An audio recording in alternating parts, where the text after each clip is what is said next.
They say a parent's job is to protect their children. But what happens when the one meant to protect them becomes the one who seals their fate? It was 3:47 a.m. in Riverton, Ohio. Flames through a small council house. 6 children trapped upstairs, pounding on windows, screaming for help.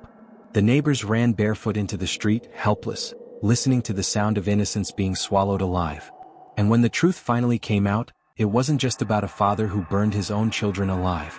It was about a system that knew for years and still did nothing. A conspiracy of silence that let 6 little coffins roll into the ground. This is the story of Michael Dalton, the man who turned his family into a paycheck, the man who lit the fire that shook Riverton, and the man who exposed how greed, negligence, and corruption can kill. Michael Mick Dalton, born in 1958, Riverton, Ohio. If you asked the tabloids, he was a proud father of 19 children. If you asked his neighbors, he was charming, funny, a little rough around the edges. But if you asked the women who survived him, they would tell you he was a monster hiding behind a crooked smile. Dalton didn't have children because he loved being a father. He had them because every child meant another check from the government, another welfare benefit, another way to avoid working a single honest day. 17, 19 kids, different mothers, different homes, but the same story. Each woman, young and vulnerable, lured in by his confidence. Each one groomed, controlled, and broken down until she obeyed. It started with his high school sweetheart, then a teenage runaway, then a single mother desperate for stability. Always the same pattern. He found the weak and he made them weaker. And all along there were warnings. Between 1995 and 2011, Riverton Child Protective Services logged 7 separate reports on Dalton. Reports that children were being hit, locked outside in the cold, starving. But every file ended the same way: case closed. No action taken. Later, one former social worker admitted, "We knew. We all knew. But Dalton brought too much heat on the council. Every time a complaint came up, it disappeared. Ignored red flags. Neglect swept under the rug. And it would cost 6 young lives." Fast forward to May 12, 2013. Michael Dalton had a plan. He was locked in a bitter custody battle with his ex-partner, Lisa Warren. She had finally escaped him, taking her 5 children with her. But Dalton wanted them back. Not for love. Not for family. For the welfare checks. For the bigger house he thought the government owed him. So he made a decision. One so evil it still chills detectives to this day. Dalton, his wife Marissa, and his friend Paul Henley plotted to set their own house on fire. Frame Lisa for the arson. Play the grieving hero father in front of the cameras. And walk away with the children, the sympathy, and a bigger house. But at 3:47 a.m., the fire spread faster than he ever imagined. Gasoline through the letterbox. A match struck. Flames roared up the staircase like a freight train. Upstairs, 6 children awoke to thick black smoke. Their screams echoed down the block. Neighbors tried smashing windows with bricks with bare fists. One woman sobbed, yelling, "They're babies. Get them out." But the fire was already too hot.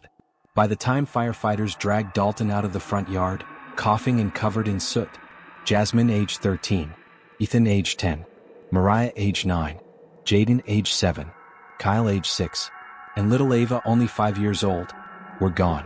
The coroner's report was merciless. Cause of death: smoke inhalation. The temperatures in the bedrooms had reached 950 degrees Fahrenheit. No chance of survival. And yet, as 6 small bodies lay beneath white sheets, Dalton stood outside his house, shaking his head, pretending to be a victim. At first, Riverton mourned with him. Neighbors donated clothes. A local church raised $30,000 for funerals. People whispered, "No father deserves this. Poor Mick." But detectives saw something different. At the press conference, Dalton cried on cue. But when the cameras turned off, he winked at a female officer. He joked with reporters. He seemed to enjoy the attention. Forensics moved quickly. Gasoline traces on Dalton's jeans. A red gas can discarded in the alley. An unused ladder at the back of the house. The ladder Dalton had planned to use to rescue his kids for the cameras. And then came the bombshell. Undercover audio surveillance. In a bugged police van, Dalton was heard telling Marissa, "It's my fault we lost the kids. But they'll never pin it on me." In a hotel room, investigators heard him instruct Paul Henley, "Stick to the story. Lisa did it. We blame her.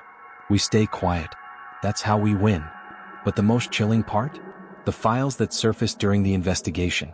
7 reports. 7 warnings. all ignored. One memo from 2007 even described Dalton as a danger to children and recommended urgent removal. But the case was closed by a senior council official, who later admitted in private he feared Dalton would cause too much negative publicity. In other words, they knew, and they chose silence. On March 4, 2014, Michael Dalton, Marissa Dalton, and Paul Henley stood trial. The jury didn't need long. All three were convicted of manslaughter. Michael Dalton, life sentence minimum of 20 years. Marissa 18 years. Henley 15 years. The sentencing sparked outrage. Outside the courthouse, protesters carried signs. 6 coffins. 6 warnings. Who will answer for this? The system killed them too. But the real scandal was only just beginning. When the ignored reports were leaked to the press, Riverton exploded. Parents demanded resignations. Child services offices were vandalized.